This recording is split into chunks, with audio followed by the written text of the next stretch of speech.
Cocoa पांडा और बात करने वाला जादुई दरख्त। कोको छोटा और तजस्सुस भरा पांडा एक रोशन सुबह जंगल में घूम रहा था। अचानक इसे एक बड़ा दरख्त नजर आया जिसकी शाखें मुड़ी हुई थीं और उसकी छाल पर एक अजीब चेहरा बना हुआ था। जैसे ही कोको करीब हुआ एक गहरी आवाज आई, हेलो कोको। कोको घबराकर पीछे हटा और यकीन ना कर सका। क्या तुम मुझसे बात कर रहे हो?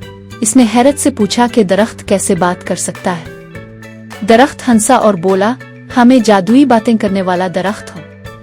अगर तुम मेरा पहेली हल करो तो मैं तुम्हें एक खजाना दूंगा। कोको ने खुशी से हामी भरी। दरख्त ने पूछा, वो क्या चीज है जो जितना निकालो इतनी बड़ी हो जाती है?